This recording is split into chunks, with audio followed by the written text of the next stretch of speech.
시작.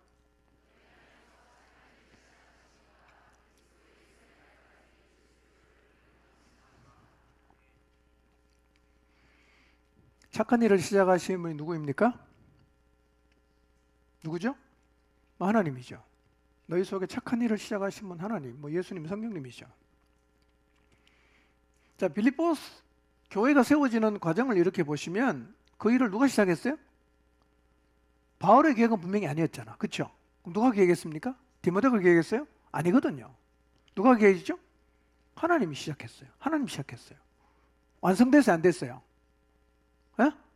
됐죠? 빌립보 교회 세워졌잖아요. 여러분, 여기에서 너희 안에서 착한 일을 시작하신 이 단어는요, 이런 뜻이에요. 충동적으로 일한다는 뜻이 아니에요. 우리는 충동적으로 일하는 게 많죠? 충동 구매. 그냥 폰 보다가 이거 사자 이렇게 해서 그냥 박스는 산더미에서 사는 거 뜯어보지도 않는 그런 충동 구매를 하는 분도 있잖아요. 여기는 없지만. 충동적으로 가서 그냥 구경 가다가 차 그냥 덜컥 사버리고, 충동을 갑자기 그냥 비행기표 값 사네? 끊어갖고 외국 여행 가버리고. 우리는 충동적으로 많이 해요. 근데요, 하나님은 무슨 일을 할 때 절대로 충동적으로 하시는 분이 아니에요. 여기서 시작했다는 말이 무슨 뜻이냐? 충동적으로 하나님이 하신 게 아니라 철저한 계획 안에서 시작했다는 단어예요. 그럼 답이 나오죠. 여러분, 하나님은 충동적으로 빌립보 교회를 세우지 않았다는 거 확인했죠?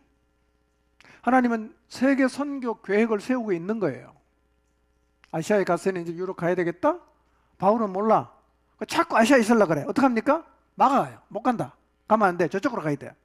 그리고 마게도냐로 가게 하셨어요. 충동적으로 그렇게 하신 게 아니라는 거예요. 예, 철저한 계획 가운데 바울, 너 이번에는 이 유럽 쪽으로 가. 이렇게 계획을 하고 끌고 갔다는 거예요. 너무 막막했죠? 누구 만났죠? 루데아 만나잖아. 요정 만나죠. 간수 구원하죠.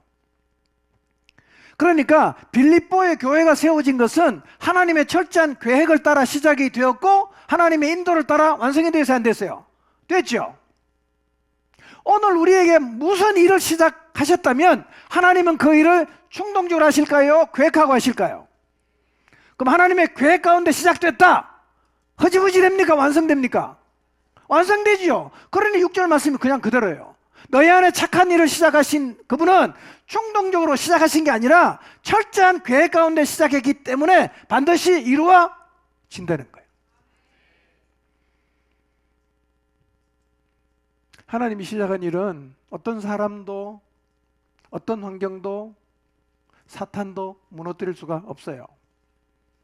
철저한 계획에 따라 일을 시작하신 주님은 주님 자신이 그 일을 완성하십니다. 그래서 하나님의 계획은 언제나 영원히 서는 거예요. 영원히 서는 거예요. 기억하십시오. 나를 부르신 것 충동적이지 않아요. 나를 구원하셔서 우리의 가정의 구원의 역사를 시작하신 것 충동적이지 않습니다. 나를 영혼을 섬긴 자로 세운 거 충동적으로 하신 게 아니에요. 전능하신 하나님이 계획하셨어요. 그리고 우리에게 사명을 주신 거예요.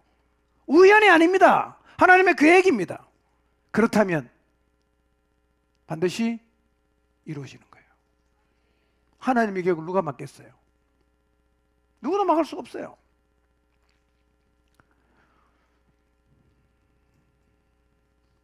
아들 이삭을 제물로 바치기로 아브라함이 결심을 하고 아침 일찍 갔어요.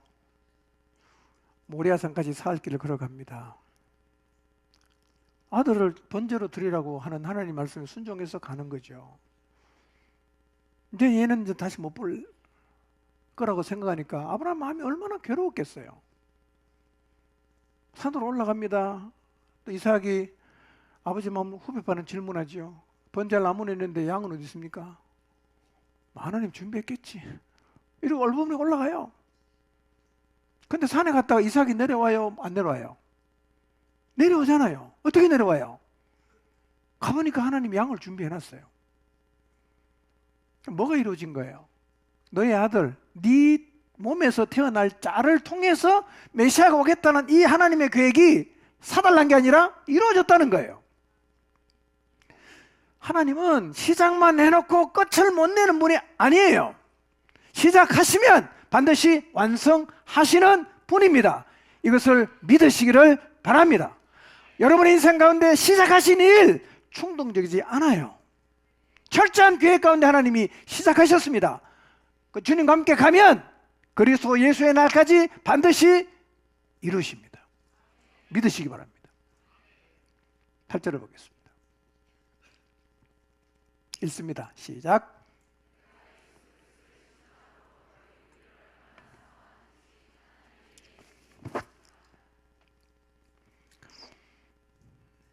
이 표현이 참 재밌어요. 누구 심장으로? 예수 그리스도의 심장으로. 이게 무슨 말입니까? 바울 안에 누가 계세요? 그리스도가 계시잖아. 내 안에 계시는 그리스도의 심장으로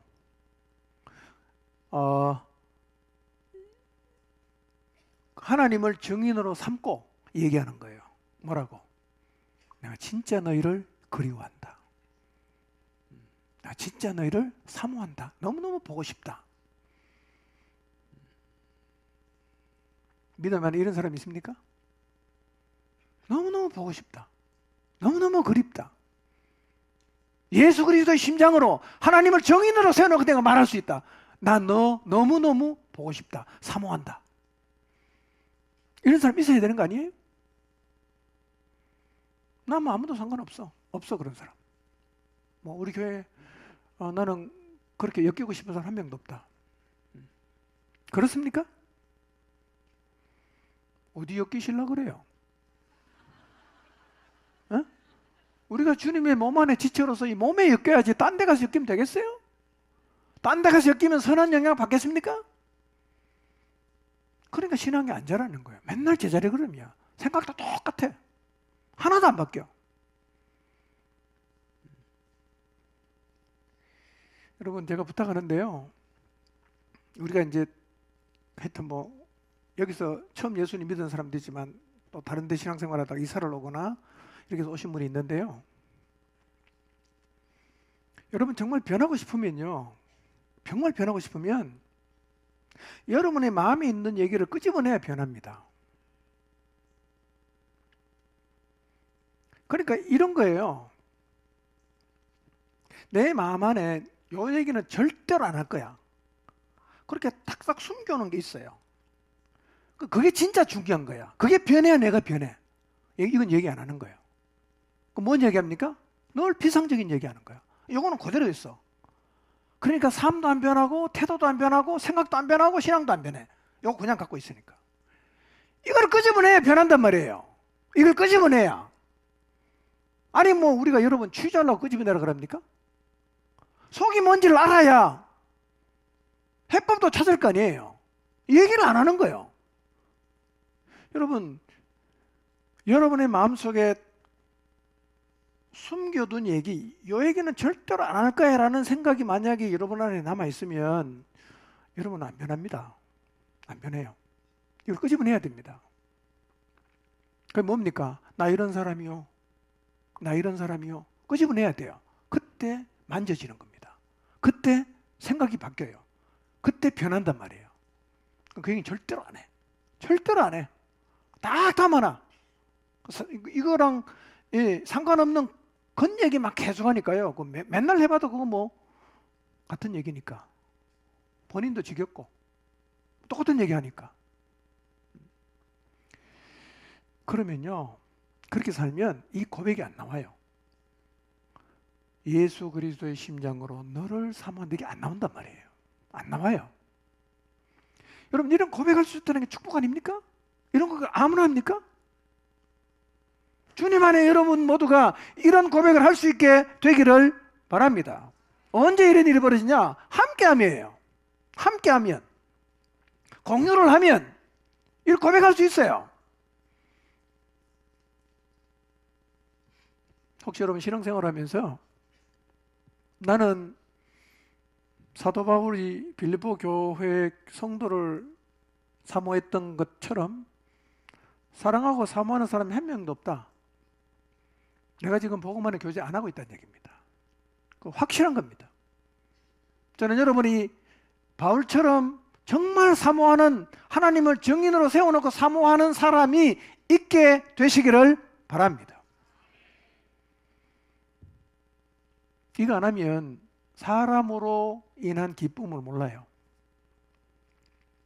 몰라요. 그러니까 문제는 뭐냐? 오늘날 함께함의 기쁨을 모르는 사람이 너무 많습니다.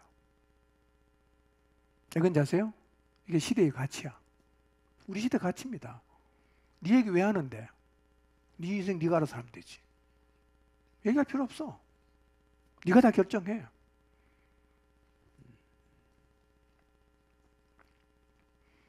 그러다 보니까 교회는 다니는데요, 함께함에 큰 의미를 두지 않는 사람이 많아요.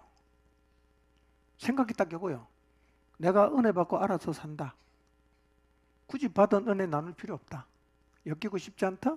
여기 에너지 빼고 싶지 않다? 여기 시간 뺏기고 싶지 않다? 어떻게 살겠어요? 교회는 다니지만 관계가 뭔지 모르는 거예요. 어떻게 될까요? 기댈 사람이 없어요. 내 진짜 힘들 때 말할 사람이 한 명도 없어. 기댈 사람이 없어요. 손잡을 사람이 한 명도 없어요. 어떻게 살겠어요? 외톨이요. 1000명 중에 한 명인데, 나는 그냥 1000명 중에 한 명인데 999명은 나랑 아무 상관이 없어요. 신앙생활 잘못하는 거예요. 하나님 원래 그렇게 하라고 안 하셨단 말이에요.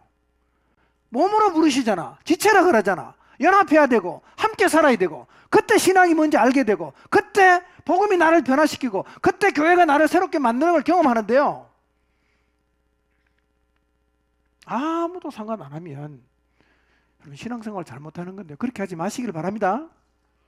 신앙생활은 기본적으로 엮이는 거예요. 엮여야 된단 말이에요. 그게 잘하는 거예요. 그때 변화가 생기는 거예요. 그때 고쳐지는 거예요. 뒹굴어야 됩니다. 그때 뭘 알게 됩니까? 사람의 기쁨을 알게 돼요. 그때 어떤 일이 벌어집니까? 인격이 빚어지는 일들이 일어난단 말이에요. 그때 어떤 일이 벌어집니까? 세계적으로 잘 안 끊어집니다. 여러분, 사탄의 최고 전략이 뭔지 아십니까? 고립이에요. 계속 고립시킵니다. 네가 알아서 해. 물을 필요 없어. 네 혼자 살아. 계속 고립시켜요. 그 다음에 고립에 딱 성공했다. 그 다음 어떻게 하냐 아세요? 마음대로 끌고 당깁니다. 마음대로 끌고 당겨요. 여러분, 그러니까 공동체가 필요 없는 신앙생활을 하고 있다면 여러분 지금 굉장히 위험한 상태예요. 언제 날아갈지 모릅니다. 연결된 사람 하나도 없잖아. 붙잡을 사람 한 명도 없잖아. 외줄은 잘 끊어집니다. 엮여보세요. 안 끊어지지요. 밧줄이 쉽게 끊어집니까? 실은 금방 끊어지죠. 50명, 100명 엮여서 밧줄 만들어보세요. 안 끊어집니다. 이건요. 거기서 내가 안전한데 실 하나만 달랑있어요. 금방 끊어집니다. 여러분, 하나님은 우리가 혼자 있는 게 얼마나 위험한지를 아세요. 그래서 우리에게 뭘 주셨어요? 영적으로 태어나자마자 교회를 주신 거예요. 같이 살아라. 가족으로 살아라. 그게 교회입니다, 여러분. 공동체와 함께 하시기 바랍니다. 마음을 여십시오. 딱 남겨놓지 말고 다 끄집어내세요. 안 되는 거 얘기하고, 힘든 거 얘기하고, 말씀 안에 치유받고, 내가 잘못되면 교정하고, 그래야 우리 인격이 빚어지는 거 아니에요? 외톨이로 살면요, 인격 절대로 못 건드리잖아요. 일단 거부하니까. 여러분, 거부한 사람 건드릴 수 없어요. 건드리면 사업 납니다. 어쩔 수 없죠. 열 때까지 기다려야 돼요.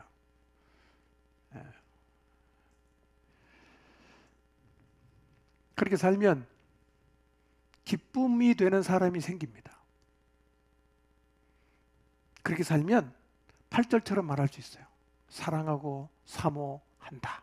이런 사람이 생겨요. 이게 뭐냐? 이게 함께 사는 축복입니다. 이 기쁨을 알게 되시기 바랍니다. 이 복을 여러분 모두가 받게 되기를 바랍니다. 하나님을 정인으로 세워놓고 예수님의 심장으로 사모하는 사람이 있는 사람, 이 사람이 복 있는 사람이에요. 한 명도 없다. 신앙의 태도가 잘못된 겁니다. 바꿔야 됩니다. 바꿔야 됩니다.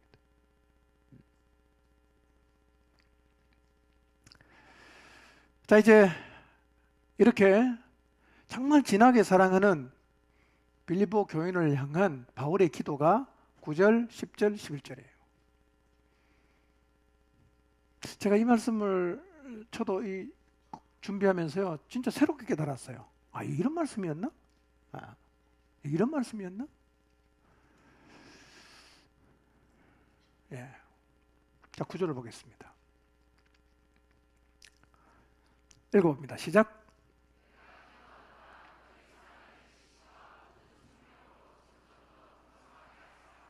예. 바울이 뭘 기도합니까? 빌립보 교인들의 사랑이 풍성해지기를 기도합니다. 내가 기도하노라 너희 사랑을 점점 더 풍성하게 하사, 이렇게 말하죠. 두 가지 조건은 달아놨어요. 지식과 총명. 이게 무슨 말인가? 제가 설명하겠습니다. 제자의 표지가 뭐냐? 사랑이에요. 영적 성장의 핵심이 뭐냐? 사랑이에요. 사랑은 우리를 하나도 묶어요.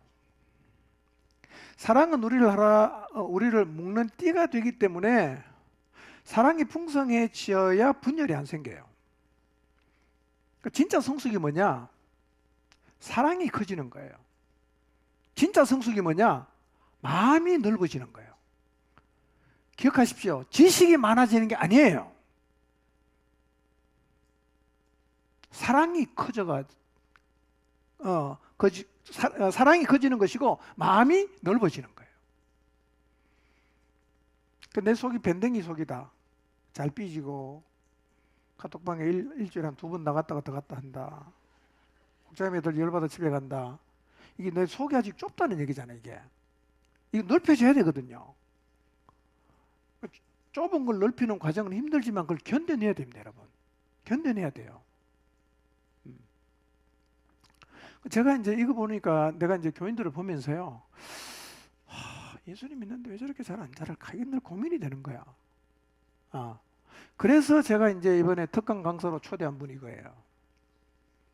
제목이 뭐죠? 관계는 정서다 이거예요. 왜 나는 관계가 이렇게 안 되냐 이거예요. 정서 문제 때문에 그렇습니다. 신앙 문제 아니고 정서 문제입니다. 이걸 봐야 됩니다. 보면 고쳐집니다. 넓혀집니다. 바르게 돼요. 네. 금요일 특강 기대하시기 바랍니다. 하나 더 광고하죠. 토요일 특강이 또 하나 있어요. 토요일 특강. 뭐냐? 아십니까? 예, 제목이 뭐였지? 예. 그리스도인의 영적 건강과 뇌 건강. 이분이 이제 남침례 신학교 신학 박사입니다. 조지신학 박사인데요. 이분이 뇌에 대한 연구를 굉장히 많이 했어요. 제가 이제 한번 강의를 들어봤는데요. 마음이 뭐냐면 뇌라는 거예요. 마음이 뇌라는 거예요. 처음 들어봤죠? 가만히 생각해 보세요. 생각을 위해서 합니까? 전부 뇌가 하는 겁니다.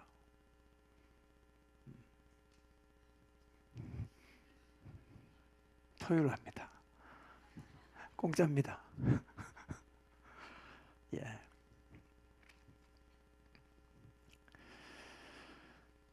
마음이 넓어져야 됩니다. 저도 생각해보면 옛날에 참 마음이 좁았던 것 같아요. 근데 제가 마음이 넓혀지는 과정을 하나님 많이 겪게 하셨어요. 예. 여러 과정을 지나면서요, 이게 이제 마음이 점점 넓어졌어요. 제가 생각해 보니까 옛날보다 제가 많이 훌륭해졌어요. 여러분은 모르겠지만 저는 압니다. 예. 바울은 빌립보 교인들에게요, 사랑이 풍성해지기를 기도하는데요. 풍성해진다는 게 뭘 의미하느냐 하면 흘러 넘치는 거예요. 자, 그림을 그려보시길 바랍니다. 내 마음에 사랑이 부어져요. 하나님 사랑이 부어집니다. 계속 부어지면 어떻게 될까요? 차겠죠? 근데 그거 계속 부어지면 어떻게 될까요? 넘치는 거예요. 넘치면 어디로 갈까요? 온 세상으로 가는 게 아니에요. 관계 안에 있는 사람에게 가는 거예요. 관계 안에 있는 사람. 관계 밖에 있으면 사랑이 철철 넘치는 사람이 있어도 사랑을 못 받는단 말이에요. 들어와야 이게 경험되는 거예요. 그래서 사람이 왜 복이냐? 사람이 복인데 함께하는 사람이 복이란 말이에요. 왜요? 흘러가고 흘러오니까. 이거 엄청난 거예요, 이게요. 우리 안에 있는 사랑이 그냥 흘러가고 저 사람이 있는 게 나한테 오고 나한테 저쪽 가고 이렇게 막 흘러가면요 어떻게 되겠어요? 풍성해지는 거예요. 예, 바울이 그걸 지금 기도하고 있어요. 그러니까 중요한 건 뭐냐? 넘쳐야 흘러가는 거예요. 내 안에 고갈되면 어떻게 될까요? 흘러갈 게 없지요. 부쩍 말랐는데 뭘 흘러가겠어요? 그 바울은요, 이 빌립보 성도들의 마음속에 사랑이 차기를 기도하지 않고 뭘 기도합니까? 흘러 넘치는 걸 기도하는 거예요.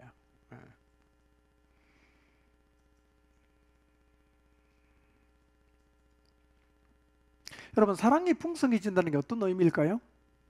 사랑이 풍성해지는 거? 사랑이 풍성하다는 것은 사람이 좋아진다는 말이 아닙니다. 사람이 좋아진다는 말이 아니에요. 제가 이제 오늘 뒤에 요 9절, 10절, 11절을 통해서요, 참 사랑이 뭔가, 진짜 사랑을 어떻게 할 수 있는가, 이걸 지금 제가 정리해서 얘기할 텐데요. 잘 들어보시기 바랍니다.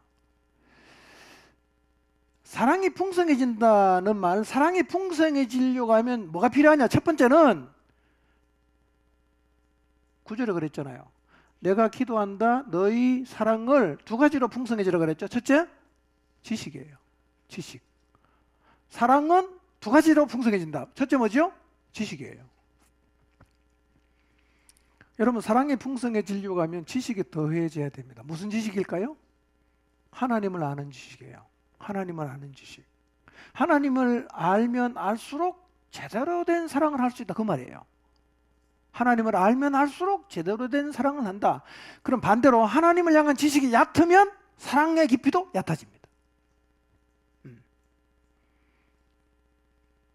여러분, 교회 안에도 사랑에, 하나님에 대한 지식이 너무 부족해서 잘못된 사랑을 하는 사람이 적질 않아요. 기억하십시오. 그냥 잘해주는 게 사랑이 아닙니다. 그냥 다 받아주는 게 사랑이 아니에요. 사랑이 뭔지를 모르기 때문에 잘못 사랑하는 부모가 있잖아. 사랑이 뭔지를 모르기 때문에 부부 서로도요 사랑을 잘 못하는 거예요. 왜? 몰라갖고. 뭐가 사랑인지 몰라. 그냥 잘해주면 사랑이라고 하는데요, 다 그 속아서 실패하는 거예요. 사랑에는, 사랑이 풍성해지려면 뭘 알아야 돼요? 하나님에 대한 지식이 있어야 됩니다. 지식이 있어야 돼요. 자, 두 번째, 풍성한 사랑을 하려고 하면 뭐가 더해져야 되느냐? 띄워주세요. 통찰력이 더해져야 됩니다.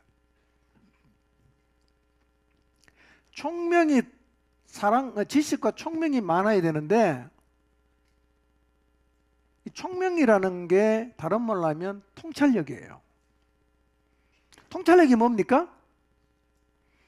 지식의 바탕에서 자신의 감각을 동원해서 판단하는 능력을 뭐라 그럽니까?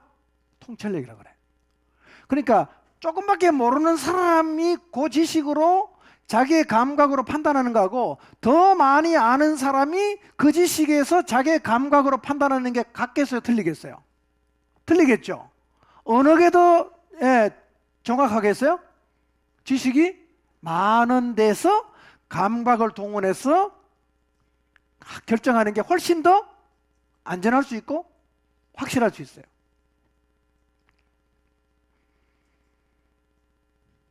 그러니까 아는 것만큼 판단이 돼요. 그러니까 지식이 없으면 통찰력도 빈약해지는 거예요. 그러니까 그리스도의 사랑은 완전한 지식과 통찰력의 바탕에서 흘러나와야 되는 거예요. 그러니까 진짜 사랑하려고 뭐가 있어야 돼요? 지식과 통찰력이 있어야 된다. 자, 제가 하는 말을 이해하고 계십니까? 무슨 말인지 모르고 계십니까? 이해가 됩니까? 은혜는 됩니까? 네. 뭐 내려갔지 아니요 그러겠어요? 그러니까 지식과 통찰력이 없으면 제대로 된 사랑을 할 수 있다 없다? 없어요. 없어요.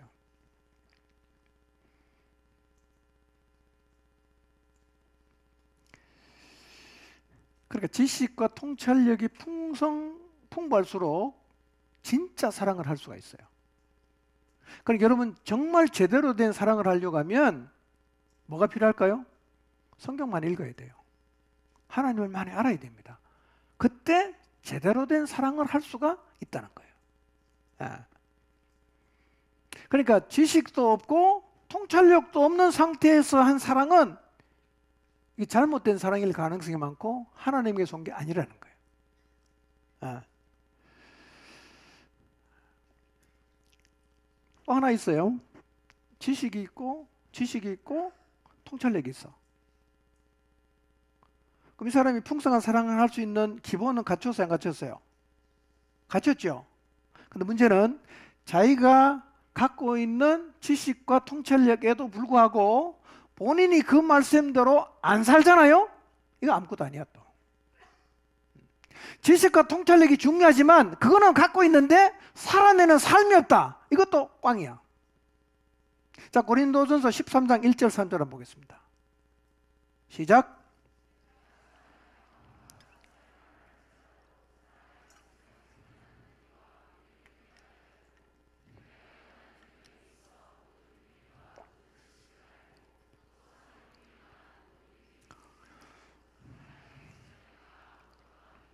예. 사람의 방언과 천사의 말을 하고 근데 예언하는 능력이 있고 모든 비밀과 지식을 다 알아도 산을 옮길 만한 믿음이 있어도 뭐가 없으면 헛방이다? 실천이 없으면 헛방이라는 거예요.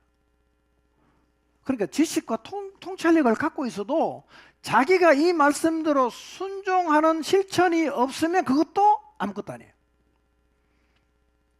그건 뭐냐면 지식과 통찰력은 갖고 있는데 사랑이 안 담겨 있으니까 그 빈통이야. 빈 접시야. 멋지게 코팅을 했는데 내용물 한 개도 없어. 이것도 안 된다는 거예요. 자, 그러니까 보세요. 정리합니다. 풍성한 사랑은 뭐가 필요하다? 무조건 잘해주는 게 아닙니다. 하나님의 말씀이라는 지식과 그 말씀에 내 감각을 통해서 판단하는 뭐가 필요하다? 통찰력이 필요합니다. 이게 중요해요. 이게 풍성할수록 제대로 된 사랑을 한단 말이에요. 수준 높은 사랑을 한다는 거예요. 근데 그거를 다 갖추고 있어도 뭐가 없으면, 실천이 없으면, 삶이 없으면 그것도 꽝이라는 거예요.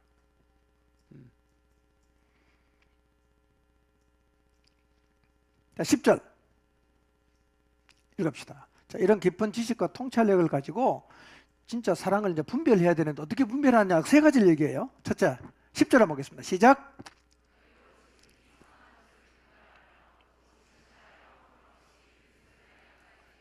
네. 여러분, 사랑에도 진짜가 있고 가짜가 있나요? 아니면 다 진짜입니까? 진짜 사랑과 가짜 사랑으로 구분할 수 있나요? 아니면 사랑은 무조건 다 진짜입니까? 네. 요래 말하면 저래 말할 것 같고, 저래 말하면 요래 말할 것 같고. 자, 그 10절을 보세요. 그리스도에게서 오는 사랑인지 아닌지를 어떻게 하라 그랬어요? 분별해라는 거예요. 분별을 해라. 이게 진짜 사랑인지 가짜 사랑인지를 분별할 수 있는 뭐가 필요해요? 능력이 있어야 된다는 거예요. 그 방법을 세 가지 알려줘요. 진짜인지 가짜인지 확인할 수 있는 방법 세 개를 딱 얘기해요. 자, 여러분 보세요. 진짜 사랑이 뭔지를 알면 결혼에 실패할까요? 안 하겠죠? 왜 실패합니까? 그게 사랑인 줄 알았어. 살아보니까 사랑이 아니에요. 못 살겠는 거예요. 뭐가 사랑입니까? 잘해주면 사랑으로 한단 말이에요. 아, 사랑하는구나. 해봤더니 아니야, 이거는. 같이 못 산단 말이에요. 그러니까 이게 진짜 사랑인지 가짜 사랑인지 파악할 능력이 있었다면 안 속겠죠.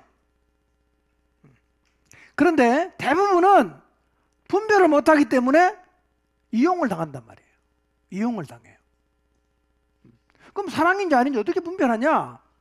세 가지 이야기입니다. 첫째 뭐냐?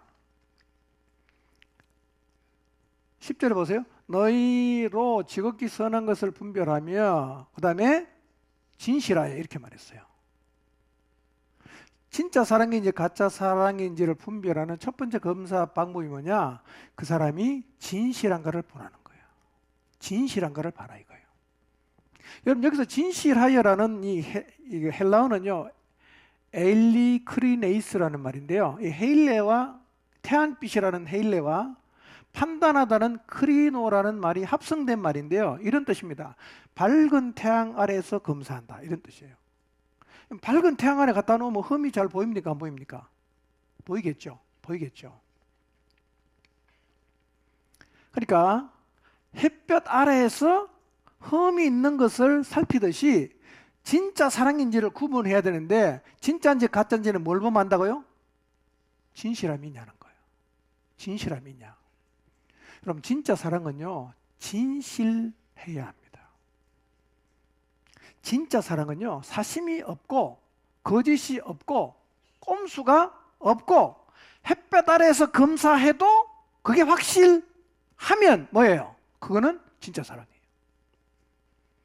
진실이 없는 거는 가짜 사랑입니다. 사람이 이용하려고 속일 수 있잖아요. 예.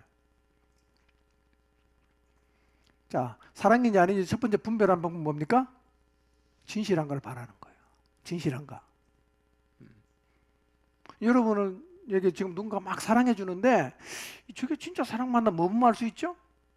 진실한가를 보면 알아요. 두 번째,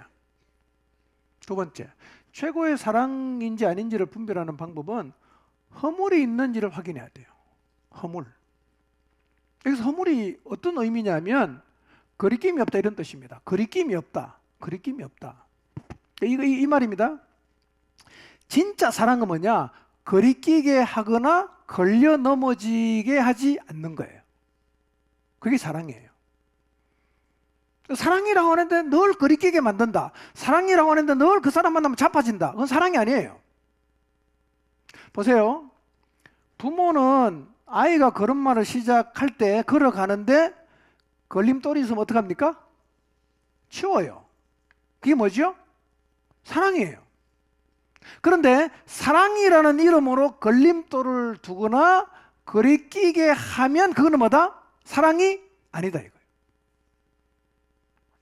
저 사람이 나를 향한 사랑이 진짜인가 가짜인가 알려고 하면 나한테 걸림돌을 놓나 안 놓나를 보면 아는 거예요. 자, 고린도전서 10장 30절 봅시다. 제가 읽을게요. 여러분은 유대 사람에게도 그리스 사람에게도 하나님의 교회에도 걸림돌이 되지 말라 이렇게 말했어요. 진짜 사랑하면요 걸려 자빠지지 않게 해야 돼요. 이런 사람 있잖아요. 그 사람이 사랑하면 할수록 사람이 시험 드는 거예요. 사랑하면 걸려 자빠지는 거예요. 진실한 사랑입니까? 잘못된 사랑입니까? 잘못된 사랑이에요. 첫 번째는 뭐라고요? 진실한가? 둘째로는 걸림돌을 두나 안 두나 그걸 봐야 돼요. 자, 세 번째는 뭐냐? 11절 말씀 보겠습니다. 11절 시작.